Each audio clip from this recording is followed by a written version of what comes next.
што може да видите на денешната пресконференција, освен колешката Наташа Јаневска, која е представник од комората и работи на темата образование, присутни се и директорот на средното стручно училиште Владо Тасевски и представници од Евана Македонија како компанија каде се реализира практична обука на ученици.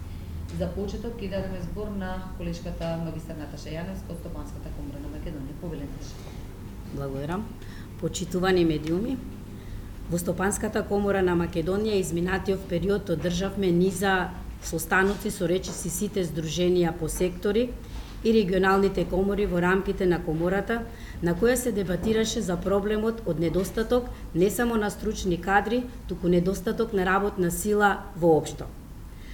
При тоа недостатокот на стручен кадар, посебно на поединците со стручни вештини и знаења, беше истакнат како клучен проблем што се одразува на продуктивноста на компаниите, на нивните планови за иден развој и предвидувања, како и вложувања што крајно се рефлектира на вкупната национална економија. Ова го потврдува и последната анализа од многуте кои што ги прави Стопанската комора на Македонија, според која 63% од компаниите се соочуваат со недостиг на стручен кадар, а 62% од компаниите се во предвидувањата што ги прават планираат да ги зголемат своите вработувања за следните 12 месеци. Анализите покажуваат дека иако фалат работници, а на пазарот се нуди работна сила, сепак немаме поврзаност на вештините кои што се нудат и она што се бара од страна на реалниот сектор. Тоа значи дека дефицитот на вештините и неусогласеноста на вештините ја нарушуваат конкурентноста на економијата. Од друга страна, Стопанската комора на Македонија, како важен економски партнер со своите капацитети, во соработка со образовните институции работи на функционалност на дуалното образование, како најсоодветно решение и можност за обезбедување на стручен кадар според потребите на реалниот сектор и подготовка на учениците за работа во соодветна компанија. Од тој аспект, со својата стручност, комората и бизнис секторот активно се вклучија во модернизирање на образовните програми за стекнување на стручни знаења и практични вештини според потребите на компаниите. Од оваа учебна година започнаа и најавените реформи, но се уште се јавуваат одредени проблеми и не можат да заживеат во практиката, посебно реализацијата на практичната обука во компанија. Една од причините покрај инвестициите во образованието за опремување на училиштата е ограничувачката законска регулатива, за која долго време се најавуваа измени во насока на олеснување и функционалност на дуалното образование. Имајќи ја во предвид ваквата состојба, на оваа пресконференција намерата е да упатиме апел до Министерството за образование и наука за донесување наитно на измените за Законот за стручно образование и обука или донесување на нов закон и хармонизирање со останатите закони кои што се однесуваат на оваа проблематика, и тоа до крајот на оваа учебна година, како значаен фактор кој треба да придонесе за реализација на реформските процеси кои што се веќе започнати. Во таа насока апелираме наитно формирање и отпочнување со работа на работните групи за подготовка на законот,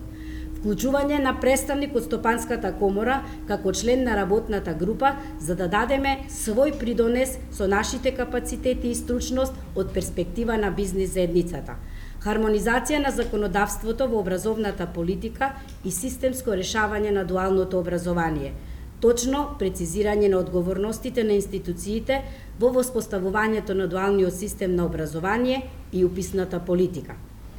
Тука со нас е директорот на стручното образование, Владо Тасевски, и представници од Евана, и јас би ги повикала да дадат свое видување во врска со проблемите со кои што се соочуваат при реализација на дуалното образование.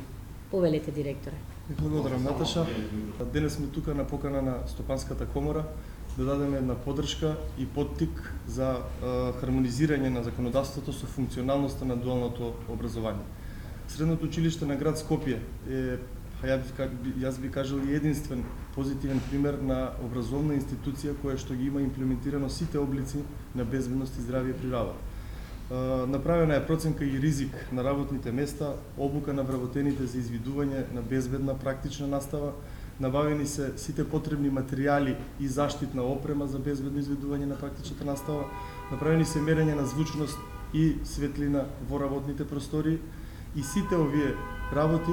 придонесуваат за едно квалитетно и безбедно извршување на практичната настава, што пак продуцира квалитетни кадри кои што се неопходни за компаниите и за стопанството. Од таа гледна точка и поради се ова горе наведено, сакаме да дадеме еден импакт на сите овие работи влезат во едно законско решение, законска обврска на сите други образовни институции. Значи, Ева на Македонија веќе трета година работи со проектот 20-20-20, каде учениците се вклучени во рамките во текот на училишната година, доаѓаат на пракса во нашата компанија, меѓутоа и во текот на летото доаѓаат на феријална пракса, што значи дека се вклучени во работните активности како практиканти. Оно со кое што се соочуваме во нашата работа е дека не постои никаква селекција при запишување во средното стручно образование, односно не постои никаква можност да се изберат оние ученици кои навистина имаат способности и афинитети кон оваа професија да влезат во рамките на самите класови, односно да го изберат профилот електричар или електроинсталатор и монтер. Се покажа дека ни е значено во рамките на основното образование да има кариерно советување, меѓутоа и пред запишувањето во средното образование учениците доаѓаат на систематски прегледи кои што ќе бидат направени од тим од психолози и лекари, специјалисти по медицина на труд, со цел да се изберат оние ученици кои што ќе имаат вештини и способности, како и наклонетост кон оваа професија. Се со цел по завршувањето да бидат работоспособни и да се вклучат во самиот процес на работа. Еден од предизвиците со кои што се соочивме во текот на овие 3 години од воведувањето на дуалното образование е всушност упатување на учениците на здравствени прегледи. Согласно постоечката регулатива има програма за систематски прегледи на ученици од средно образование, меѓутоа таа предвидува само основни прегледи на учениците од прва и четврта година, а со оглед на спецификата на работното место за кое што ги обучуваме, потребни се прегледи кои што ги опфаќа медицината на трудот. Сето ова е практично во интерес на здравјето и на животот на самите ученици, бидејќи професијата електричар е